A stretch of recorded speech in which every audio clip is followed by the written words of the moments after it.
Ladies and gentlemen, my next guest is known for her work on Hulu's Dope Sick and one of my favorite Amazon Primes Without Remorse.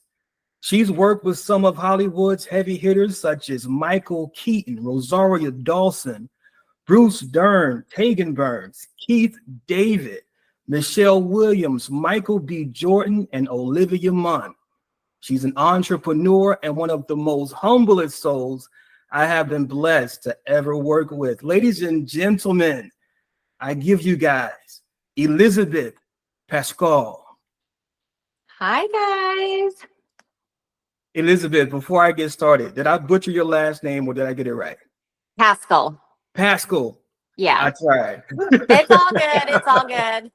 You know, we were talking just a moment ago. You took a vacation to Aruba. How was the weather? You know, it's spring back here in Virginia with all the pollen and all that fancy stuff going on right now. It was amazing. Just amazing. So, but it helps me appreciate coming back home. Absolutely.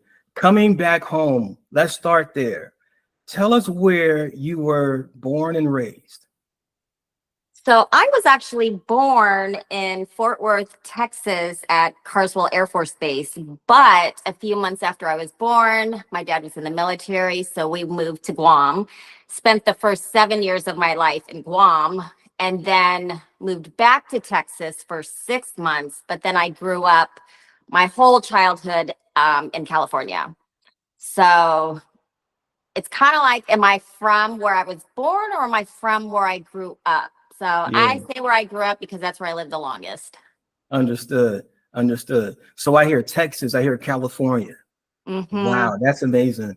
I was doing some research and I also discovered that you have some heritage in Thailand. Tell us a little bit more about that.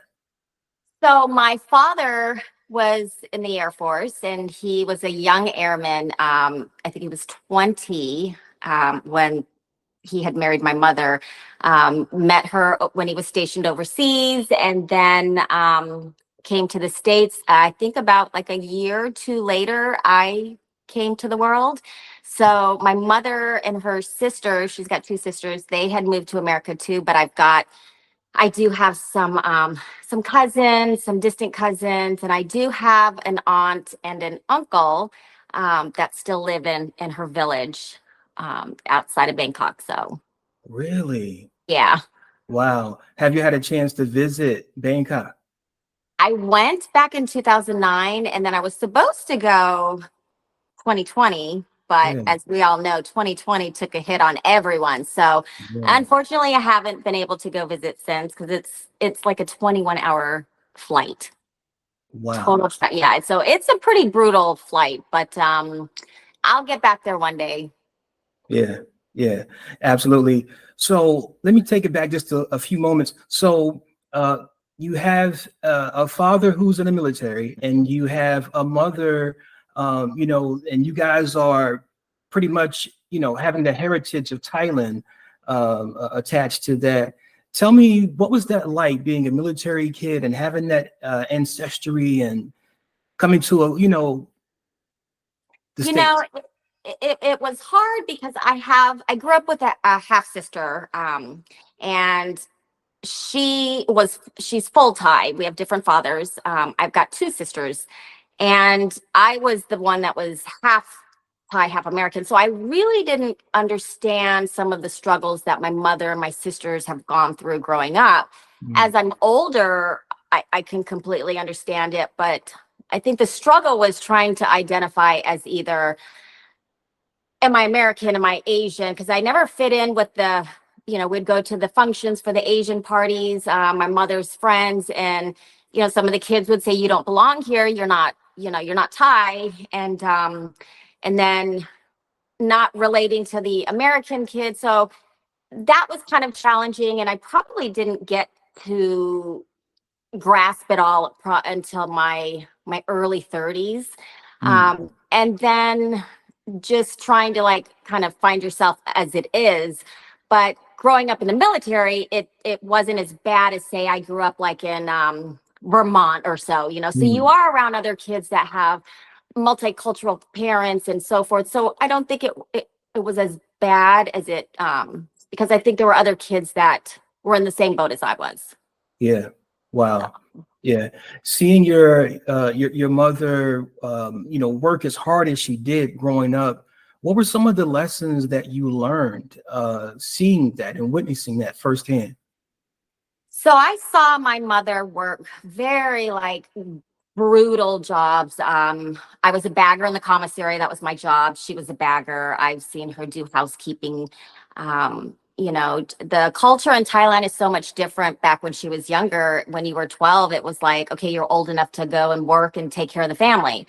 So she didn't get to go and have like a college experience or so forth. And so when she came to the States, barely knowing the language, and having to do these housekeeping type jobs, it was, what she did the only way she knew how. So growing up, I Mhm. saw the hustle and the grind and the hard work, and that rubbed off on me to where my work ethics are, I give to my mother and my father, Um, because of just, that hard grind, labor work, so get it yeah. done.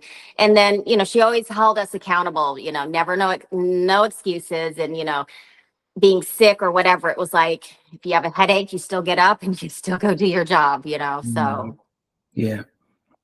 So tell me, Elizabeth, having that upbringing, where did the dream of working in Hollywood come from?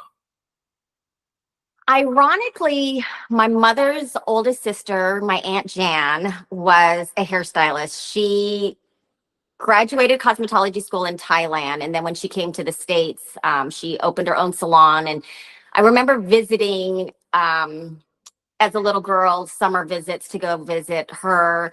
And I would just spend the whole day in her salon and help sweep up hair and just watch my Aunt Jan interact with her clients. And so she was always a huge role model for me in that aspect. And I knew that's what I wanted to do. And then when she worked on a couple movies, when I was younger, it was like, oh my gosh, that's even more amazing. So she had a lot to do with it. But then when I did go to cosmetology school, I do owe the Hollywood part of it, a lady named Beth Buckwalter, which at that time was Beth Miller, an amazing woman, entrepreneur. I worked for her salons, and she started doing Dances with Wolves years and years and years ago with Kevin Costner. And then next thing you knew, it was like movie after movie after movie. And then she opened her chain of salons like in Santa Monica. And she inspired me so much on that level that, it was like years and years later, I reached back out to her, and it was too late. She retired, but she was my huge, kind of, I guess, reason why I fell in love with Hollywood so much, because I admired her so much and just thought she was amazing. Wow, that is amazing. That's a fantastic, fantastic story to have that experience firsthand and come from family, and then also having a mentor. Sounds like, that's a great, great way to dream and to also see an example firsthand. I think that's amazing. What I want to do also, I had a chance to read an article, and I believe you started your family at a young age. I did. So this is so the people close to me in my life know the story, and I was a ornery, headstrong child. So graduated high school when I was 17, and the funny thing is, I met this guy that I thought was the one. We always think somebody's the one, and my parents, I didn't listen to my parents. So it was kind of like, okay, well, if they don't like him, I'm going to go marry him. So I went and eloped and didn't tell my parents, but then I was still living at home. Because then I got scared and was like, oh my God, they're going to kick me out. They're going to make me move in with him, even though I married him. So um, I married him. Then I finally told my parents that I did get married, but then my dad knew, because you can't hide that from a man in the military and so forth. So it was, um, a year and a half later, I had gotten pregnant. And that was when I was working for Beth Miller, graduated beauty school. And then it was like, I want to work in Hollywood like you. And she was like, honey, no, you just had a child. So then few years later, I divorced. It was a toxic situation, and you need to learn sometimes on your own when you're headstrong, Yeah. young adult. So fast forward, I married my best friend, Chris, and he and I have been married going on 25 years in October, but I had a child with him, and again, we had just moved to Virginia and I was ready to focus on Hollywood and getting in that. And then I had gotten pregnant again. So then it was kind of like take the back seat. So I honed in on my craft, focused on everything I could focus on. And I kind of lost sight of the Hollywood part, the movies and all of that, and kind of went down a different path in the salon world. But once my kids got older, like high school, that was when I thought, you know what, it is my turn now. I want to focus on this. So Yeah. Yeah. Wow. Amazing. I never knew that story. Yeah. yeah. I tell you, being so young and being so ambitious and having this dream, this is a dream that, isn't common, within the culture and within friends and family. How many friends and family members do you have, that have propelled and exceeded to Hollywood, Yeah. um, going through those trials and eras and things of that nature? How did you sustain that dream? How did you hold on to that belief that I could make it one day? I honestly, I talk to students. I go to the schools and talk on career day, and I do demonstrations with middle school, high school, and elementary. And I tell the young kids and the older kids that if you find your passion, you never have to work a day in your life, you know. Mm, So the fact that I love doing hair, and it's much more than just the Hollywood aspect of it. It's the everybody wants to be heard, everybody wants to feel good, everybody has their own insecurities, and at the end of the day, we are all human beings. And for me to be able to touch people's lives on a personal level is why I do what I do. But what a lot of people don't realize is that sometimes they see actors and they're like, they have everything that they want. mm, But that's not the case. They are under a lot of pressure and a lot of stress to do a certain scene. And so when you are doing their hair, you have to help put them in a state to keep them calm or whatever the case is. So and that it's a passion of mine. I love making people just feel good because I'm such a, I guess they say, light worker, and it's more of that relationship and the whole experience. And I guess because I like it so much, it's never felt like work for me. So I've been doing it for 29 years and I still eat, sleep, and breathe hair, cosmetology, makeup, whatever, so I can keep evolving and learning. If I hated it, I don't think I could have. wow. I don't think it would have worked because I would have given up. But I guess for anyone, you just have to have that passion for anything. Yeah. It's your purpose in life. Yeah. You turn your dream into your reality. You work in your service now, like there's a passion to drive, and you've become successful at what you do. You do what you do very well. Thank you. Seeing where you are now, exactly in this moment now, and seeing that with respect, that little girl at 19 or 17, right? Seeing Elizabeth at 17 or 19, what would you tell her? Oh, wow. I, I, you gonna make me start crying now. Um, I would tell that 19-year-old girl that it is okay with the situation that you're in, and that it's okay for things to not happen on your timeline or happen overnight or when you expect it. Because I went through so much of my trials and tribulations, I think, to get me where I am today. And I wouldn't be the person I am today without all of those. And that it's okay to make mistakes and it's okay to put yourself out there, because if you're not making mistakes, then that means you're not putting yourself out there and you're not learning. And don't be so hard on yourself, and that just keep doing what makes you happy. So, yeah. That's amazing. Thank you for sharing that. Thank you. Thank you. Yeah. I have some questions I want to ask in regards to women empowered in Hollywood and entrepreneurship. You yourself are an entrepreneur. What advice would you give to women and men who want a career in Hollywood via the cosmetology side? But they also want to be a husband. They also want to be a wife. They want to be a mother. Oof. Well, I would say where I'm at, I could give you advice on where I'm at now, because I do agree when Beth told me, and I had my daughters early, that I couldn't do it because the traveling, the hours on set, and again, if you have to really want to do it, because the conditions are not as glamorous as people think, and it's the money isn't always going to be as great, because you might get a great role, an opportunity, but the money that the budget that the show can afford might be, like half of what you're wanting.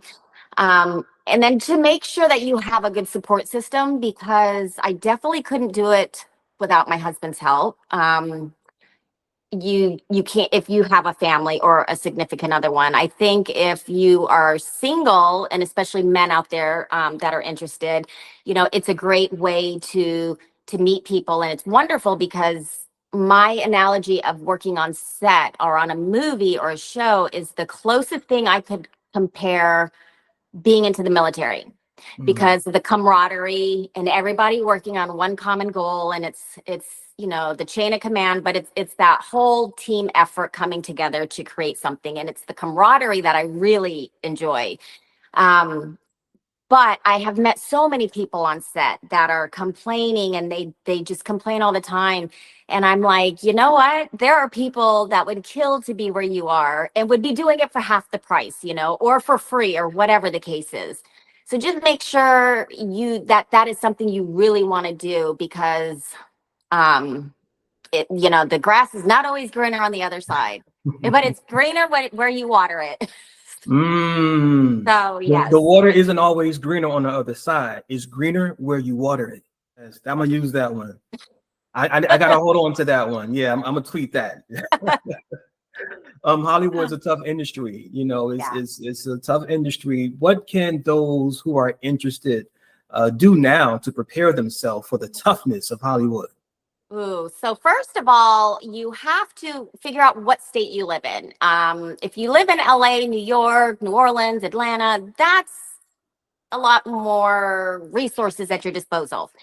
Say if you live in Virginia or Texas or, another state. So first, figure out what your laws are, find out the film commission, where the film commission office is, contact the film commission, and contact, if you're on the East Coast, West Coast, the IATSE union, because to work on a union show, you typically have to be in the union, but you can't be in the union unless you've worked on a union show for 180 days, but you can't work on the show unless, so it's that vicious cycle.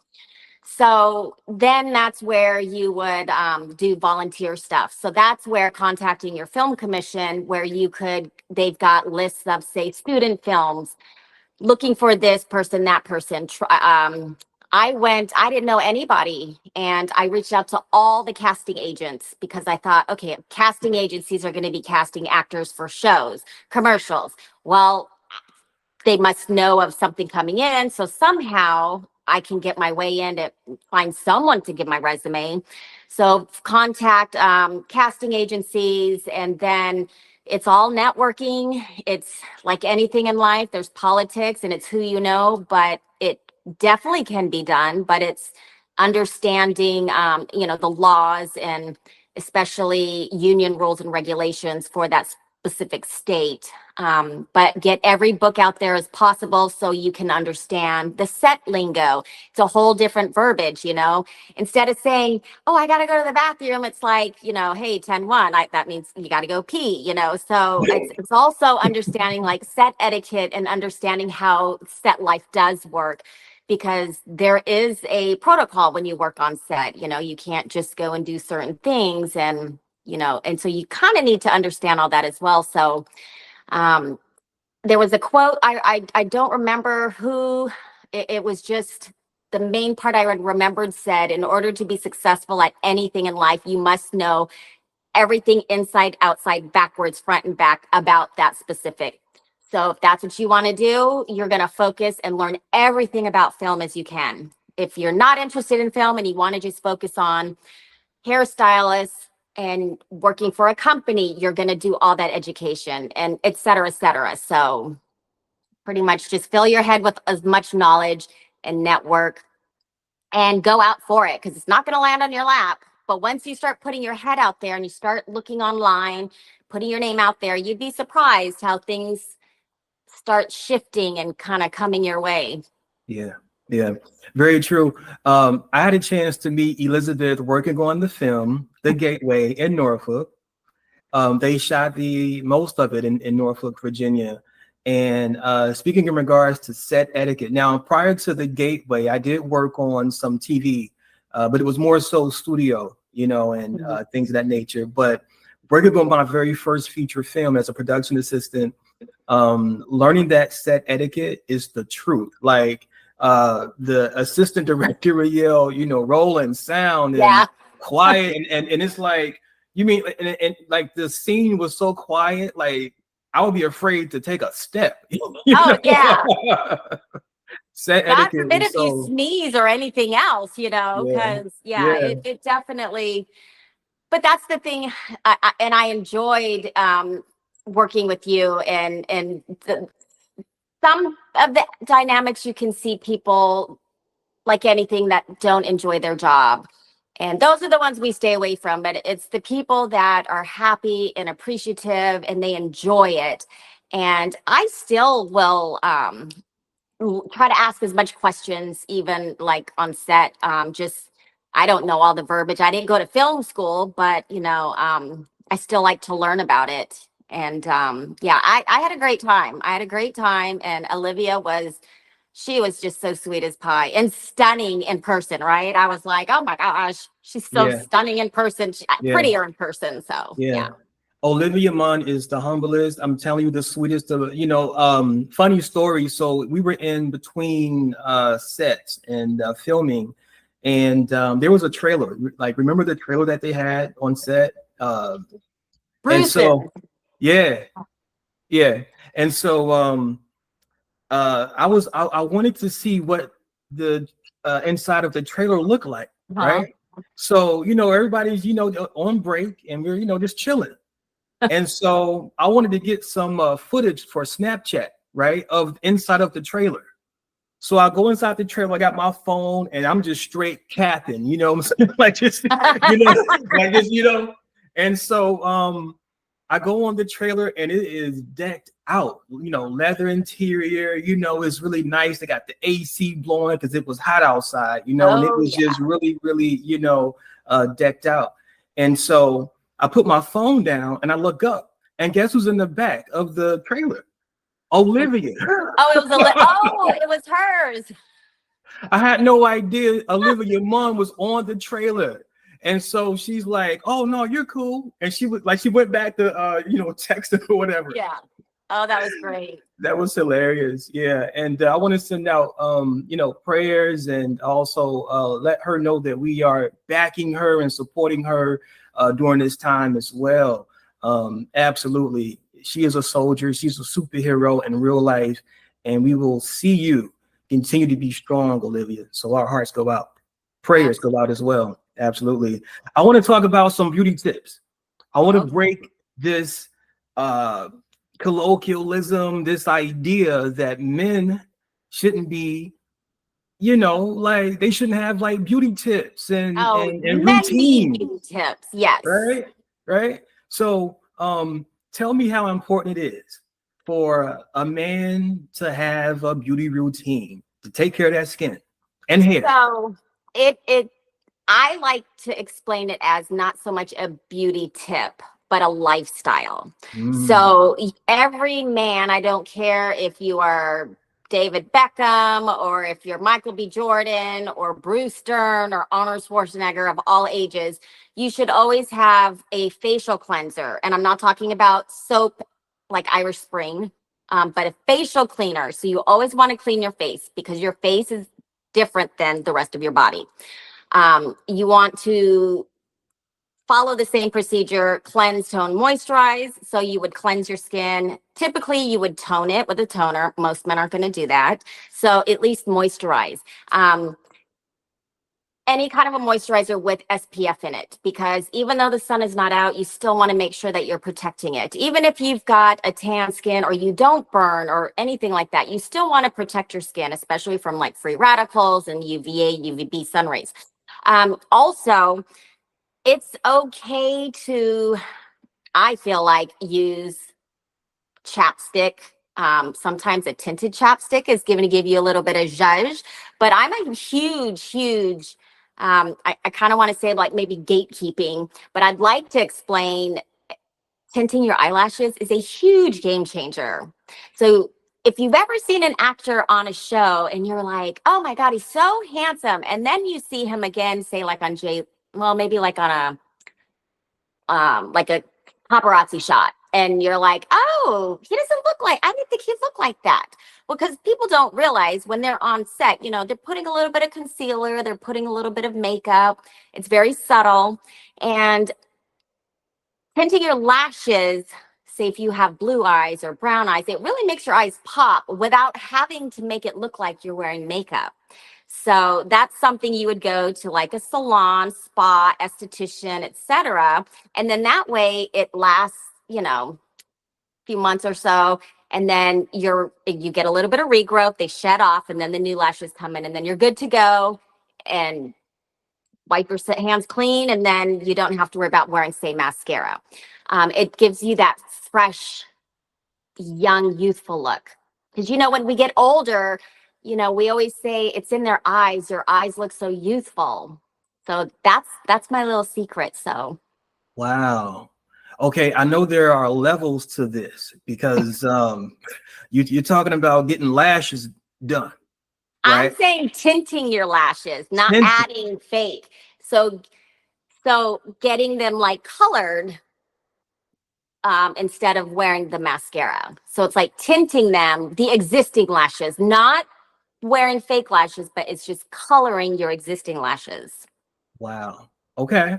Yeah. Um, I'll We did do that. There was a makeover story for Shaggy on Z104 years ago, and it was Trisha and Shaggy.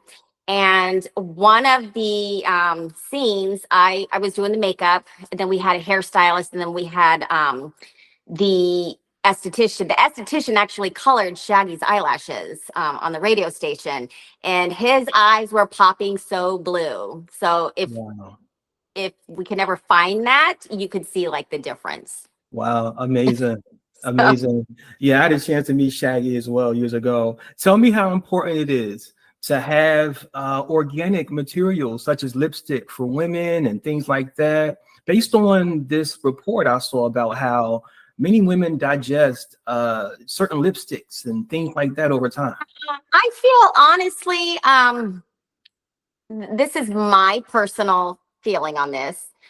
I feel like every so often there's create like articles that will say we ingest X amount of lipstick, or this has formaldehyde. We need to stop doing this specific relaxer or this treatment or this or that. I wonder if it's I love conspiracy theories, but I wonder if it's on a higher level to where it's to prepare for a new pathway on something. Um, Hmm. I this is me, you know, like I said, I love a good conspiracy, but Hmm. considering that I forgot we swallow so many bugs in our sleep in our lifetime. Have you heard of that? I heard of that too. Okay, so Yeah. I kind of take it like that. There's always going to be something. And I know, you know, there's formaldehyde in McDonald's French fries, there's formaldehyde in nail polish. So Wow. I feel like it's always there's always something and then they kind of focus on it and then something else comes up. So Yeah. yeah, Wow. but I'm not but for everybody out there, please don't say lipstick is safe to eat because I'm just that's not by all means what I'm saying. Yeah. Elizabeth, tell me, based on your expertise, how true some of these beauty lifestyles may be, right? Never underestimate the power of moisturizer. Absolutely. Yeah. So if you think about it, if you think about like a sponge, a fresh sponge, you take it out of the package and it's nice and fresh and it's plump. And then later, you know, a couple months later, that same sponge is like decrepit and dry and crusty. And you try to put water on it and it's just lost its shape. And so I like to use the analogy of a sponge for that specific, because the sponge, once you take it out of the package, and I'm talking like the SOS pads, like in the cleaning section, it's always so supple and like full and firm. But then after a while, it gets really crusty. Even you can try to put as much water as you want on that, but it's too late at that point. Mm. Think of your skin as that. Yeah. Yeah. Tell me, based on your expertise, how important is it to use the right tools? So it depends. I feel that it's very important, but in order to I always say, in order to break the rules, you have to know the rules. But Mm. it also goes down to there's been people out there. Do you think Michelangelo could paint the Sistine Chapel in with Q-tips? Probably.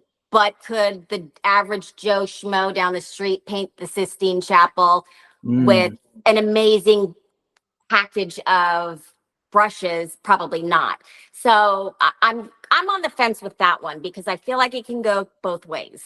Yeah.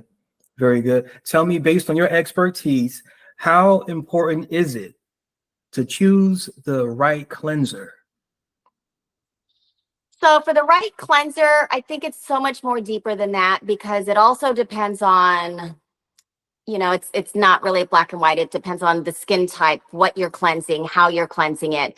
You know, if you are cleansing, if you're cleansing, it's kind of like how you know, when you clean pots and pans, sometimes if you've got a little bit of grease in there, you're going to use a little bit of a different cleanser than you would wash, say, your china. So it depends on the skin type. It depends on, you know, what you're cleansing and so forth. Yeah. Yeah. Wow. Tell me how it was to work with some of the amazing Hollywood heavy hitters. I mean, we're talking about Michael B. Jordan, Rosario Dawson, Michelle Williams from Destiny's Child, right? Are you ever starstruck? You know, the only time I was starstruck, I have to laugh, was when I worked on Daddy's Home and they kept, I day played. I worked on a day where they had the skateboarding scene. They kept talking about a guy named Tony and I just went over my head. And then next thing I know, you know, I'm in the trailer and they introduced me to Will Ferrell and it was like, oh, nice to meet you, you know, and Mark Wahlberg. And I'm like, totally fine, you know, but I get to set and I had to go and take the continuity photo and it was Tony Hawk. And that was probably the only time I got really starstruck because I Wow. had the biggest crush on him since I was like in the sixth grade, you know. Wow. And so yeah, I got a little giddy with that moment because I was caught off guard. But I, you know, again, I don't really get starstruck because I know that they're people and they just happen to be doing a job in front of a camera. And, it, it it breaks my heart how people treat and react because, they're just people at the end of the day. And I think people, they tend to, I don't know, I don't want to say it's disrespectful, but it breaks my heart because, we all want to have communication. We want to interact. We want to be accepted. We want to be heard. We want to be understood. And you never know somebody's true intentions when you're at that level. So it's got to be very difficult. So that breaks my heart on that. Yeah, yeah. You worked on some really big name movies and TV shows. Tell us what you have coming up and what you're currently working on. So right now, I am just waiting until our movie called Blue Light comes out. I went to New York to film that with the amazing Andy Fickman. I love working with him. He's an amazing director. And it is a horror movie about teenagers on their way to a music festival. And we don't know what's terrorizing them. So you'll have to watch the movie, but it's supposed to come out, I think, in the summer. And right now, I'm trying to get my ducks in a row and figure out, the next path in my life. So, as you know, also everything in this industry is so last minute as well. So I say I'm doing nothing now. I might get a phone call tomorrow and have to go to Italy or something like that, So, which is another reason why I love it. And I was also going to say, you definitely have to be, if you are very regimented and you need structure, this is not the career to go in because everything is last minute. Things happen. You have to go with the flow. And I always say you have to be like a willow tree just to kind of go with the flow. So people who tend to be very strictly regimented by the book, I think they tend to struggle working on set. Yeah, yeah, So, yeah. Very true. Working yeah. on set is not traditional. It is not a 9 to 5. It is hard work, and it is you have to have a passion for what you are doing, whether you're a production assistant or if you are the lead role. You Yeah. have to love what you're doing. Let me ask you, Elizabeth. My mother showed me a photo of my great great grandmother. Her name was Rosa Sweets, and it was a work ID that she had to have for work. Oh, And yeah, and so she was born in, I think, like 1893. And and so she wasn't able to learn how to read or write. It was illegal. oh, Yeah, so when she took the photo, the person on the other end of the counter had to sign her name for her because she didn't know how to sign her name. With all the success that my parents have had, that I have had, and I'm still going. I'm still reaching my pinnacle. I haven't reached my pinnacle yet, but with some of the accomplishments that I have accomplished, I can say that my great great grandmother had dreams of accomplishing some of the things that I have accomplished, and I'm always reminded of her struggle and what some of her dreams may have been. When you look at your success, when you look at the things that you have accomplished, whether personally or professionally, would you say that you are your ancestors' dream come true? absolutely. But it's so funny because I know you have accomplished a lot. And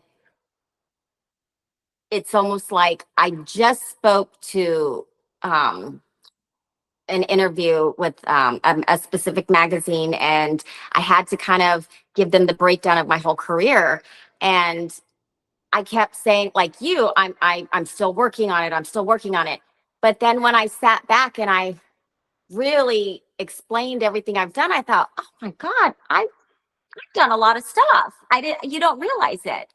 And you get caught in that daily grind and you're Mm, like, you know, and it's not really being obsessed or hyper focused. It's just, you know, you are just like focused on something to get to the next level, just to keep improving. Um, and I'm learning to try to stop and enjoy my moment, um, and enjoy the moment that I'm in instead of for the next thing and to the next level and the next level, because I just kept wanting to hurry up and meet these goals because I just, you know, was ready. So on your question, with my ancestors, I would definitely say, yes, I don't know anything about my Norwegian side. I don't, you know, I know I've got Norwegian family and like, you know, descendants, but it's more my mother's side. I've just, you know, I know more about, and I know I have cousins there that still don't have running water, that don't have beds. When I went to go to the village and show them my Facebook page back in the day, they started crying because they were so overwhelmed of everything that I've done, Wow. which kind of affected me. Like, wow, um, these are just few photo shoots I did. Oh, these are just a few commercials. You know, this is just, you know, like a low budget. And for them to see what I did overwhelmed them, and in a way that they were so proud. So yeah, I do, but I guess I can't really pinpoint like what you were saying, but Yeah. in general, yeah. But I know you are so talented, and I know you are humble yourself. So you have done so much. I mean, you've done things that people aren't even going to see in their lifetime. Wow. So take Thank you. some credit too, because I Thank know, you. but you're in the same that day that grind, you know, of your standard of your work ethic, you know, which I admire. So Thank you. Thank you so much, Elizabeth. I really appreciate that coming from you. You know, usually towards this part of the interview, I have a list of questions and I do like a one-word definition, but for you, I'm going to do something special because you're special, right? thank you. So you talked about, men skincare routines and lifestyles and things of that nature. So instead of playing that game, I want to play another game. I want you to grade my daily Oh, skincare routine. All yes. right. Now, and I'm going to do this, Hold on. Let's I hear. guess I'm going to do this live, right? So I got my assistant was able to help me get some stuff in here today. I'm going to take this jacket because I don't want to ruin this Ooh, I jacket. gotta get comfortable for Yeah, let me this. get comfortable. I want you to grade, my routine and just tell me how I can improve and how I can make this thing better or what you like, what you don't like. All right. Okay. All right. Hope I don't drop everything. All right. I got napkins. Well, paper towels. Let me just put down my. So am I doing like on a scale from 1 to 5 or 1 to 10? I want to grade. Like I want to like a Oh, like A, A, B, B. C, Okay. D, Okay. and hopefully it's not an F. Okay. You know, I feel like I I've been hope it's doing. not an F too, but we'll see. All right, cool. All right, so Elizabeth is going to grade my daily skin routine live on the spot, y'all. All right, so Elizabeth, first thing in the morning, I start off with my exfoliating gloves, and true story, like you can get these from the Dollar Tree. Mm-hmm. I got mine from Amazon. Did you All buy my right, bulk? by the bulk. All right. I have some alkaline water right here, and I like to use ice cold alkaline water. All right. And So the you're very using the alkaline water not to drink. You're using it on your face. well, I get so much alkaline water, I get it by like the 5-gallon container. So I get about 2 or 3 of them. And I Okay. just, use it for that as well. And I also drink it too. I only Yeah. drink alkaline and spring water. So all right. So first thing I do, Elizabeth, is I wet my face over the sink, but for this purpose, I'll just go ahead and wet. I'm gonna use my camera. I'm gonna wash off this primer that's on my face. All right. So I use my exfoliating glove and I get really in there, real good, right? I How exfoliate. often are you doing this? I do it every day. Okay. Probably not every day though. Okay. Just Okay. because you don't want to over exfoliate. Over exfoliate is a thing. Yes. See, I wasn't aware. So exfoliating is usually, like a once a week, every other day, every couple of days, et cetera, et cetera. Okay. Um, I wouldn't use the exfoliating gloves on my face. I would use them on my body, but I love the concept because you're onto something. Maybe we can work on something with that because they don't have anything like that. So when you look at those apricot scrubs, or like there's certain little scrubs that you can use on your face, that's pretty much the same concept. But some of those products actually have ground up walnut seeds. So if you look at the skin under a microscope, the ground up walnut seeds actually put little micro tears on the skin underneath the surface. Wow. Wow. Yes. So I don't know exactly those specific exfoliating gloves.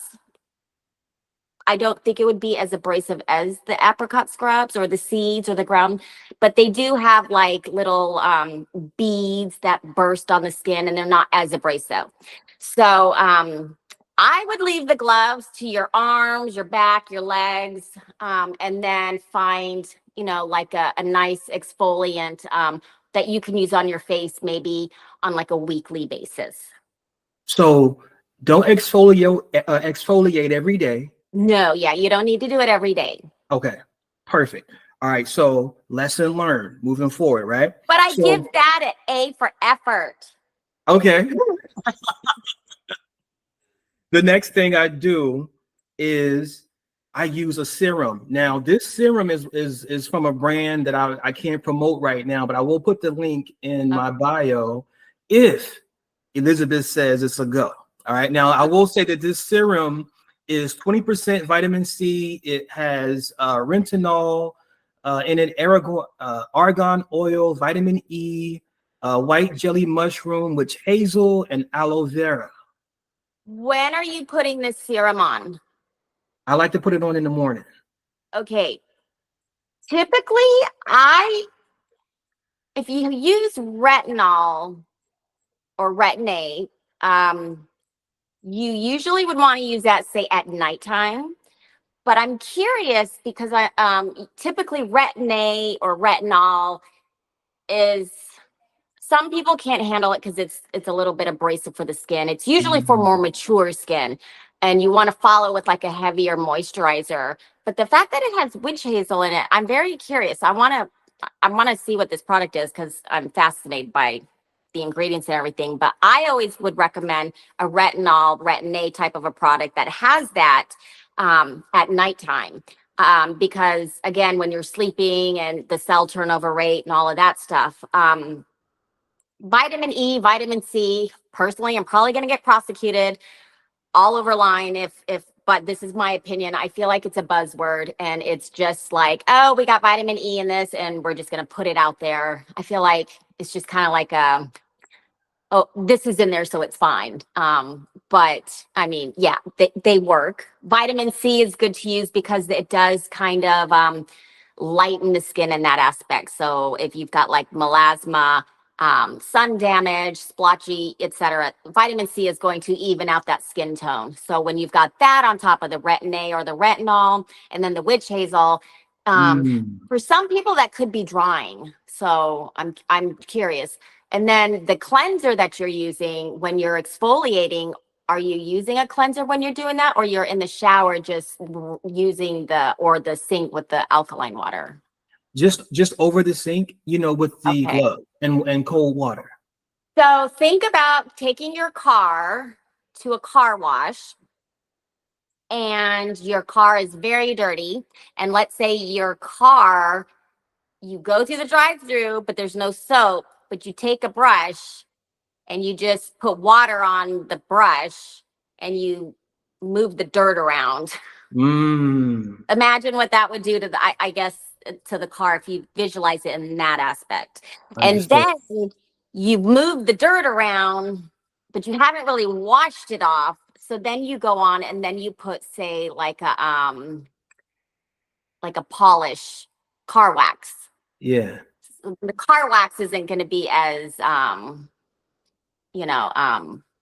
going to grab as much. Right. So you do want to cleanse the skin. And then once you cleanse the skin good enough, which I think it's been helping you, because if you have clean skin, then your moisturizer, your products will absorb into the skin better. But because I don't think you've been like cleansing it enough, your skin's not really absorbing those ingredients. So I feel like in a way it might be helping you. But once you get a cleanser, try it and see how your skin feels. And I already know you need a gel cleanser. So typically oily skin, you're going to use a gel cleanser. Dry skin, you're going to use a cream lotion type cleanser. So that's always like and then they've got really good water-based moisturizers for oily skin to help keep it balanced. Especially if you have oily skin, people will say, oh, I don't need to moisturize because I already have oily skin. But when you skip the moisturizing, the sebaceous glands, which produce oil, compensates and pumps overtime. So then you get an abundance of oil producing. So summertime, that's why everybody looks really greasy, because then they don't want to look oily, and then they skip that, and then it just goes in circles. So it's like purgatory. Wow, I'm learning so much right now. Yes. I went out of order, but I'll fix it and edit. So I also have this, what do you call this? Gua sha. One of those. I haven't advanced my vocabulary to that just yet, but I get what you're saying.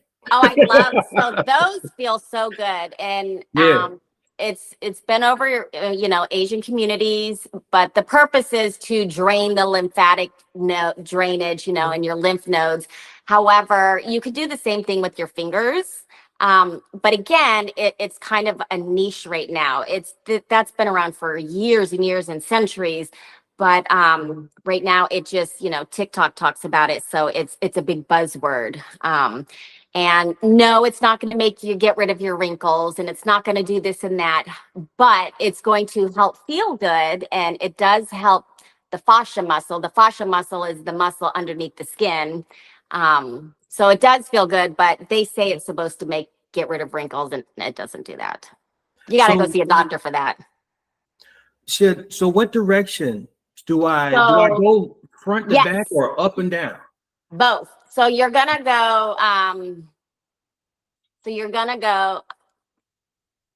I've got mine in my room. I can grab, but you're gonna go like, you start out like so. Yes. Like so this. See that. So take that and go on your jaw.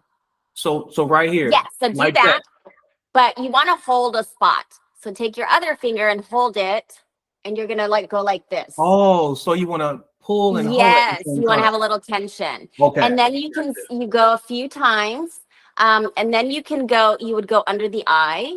So you would go here. So I'm going to go under the eye and just go like this. And you're going to go all the way up. And then before you go to the top, you're going to do it in a circle. And then you let go. And then you go up, and then you let go. So this is the proper way to use this under the eye. Here, and let go. And then see where it's a heart? Yeah. Take that and put that right at the crypt of your jaw. Yes. So take this heart part and and you're going to go right at your jawline. Jawline. Can you feel it? So then you're going to go there. Wow. And then you're going to take that and you're going to push it from your nose up to right in here. Wow. Yes. Now go all the way there and then hold it. And then you can feel that pressure. Wow. But it feels so good, when you do it right here. And then you go across. I've been using this wrong the whole time. Well, you know what? But as long as you're using it, so. I got two more items. I'm so impressed. Look at you. Did you get that out of the freezer? I got this out the freezer. I like to keep it cold. So in the morning, I'll go to the freezer after I get my water, and now I usually just go, from, is this right? What direction? So you're going to take it and you're going to go up. Okay. Like going up. There. Yep. And you kind of go a few, you would do like 3 to 5 slides. And then Okay. you go slightly higher and then you do that. Okay. And just the way like the gua sha, you're going to do the same motions. And then the top, you can go back and forth, or you can go up like that. Gotcha. And then you go down on the neck. Well, I'm sorry, no, you don't go down on the neck. You go up on the neck. Okay. So you don't want to go down. You want everything to go up, away from the face. Up and away. Mm-hmm. One more thing I got. This right here is a rose water herb with aloe spray. All right. Yes, so that's toner. That's what I had said earlier when I said cleanse, tone, moisturize. Yeah. So you get like an A++, plus extra credit on all this. I'm so proud. So it is official. Even though my skincare routine needs to improve a little bit because I feel like I'm drying myself out with some of the serum and too much exfoliating, right? So I'm going to reduce my exfoliation and also reduce the witch hazel serum. Yes. And you know what all you need? Get yourself some oil of Olay with 30 SPF, plain classic oil of Olay. Call it a day. You'll be fine. yeah. Because you got that great skin, the great genes.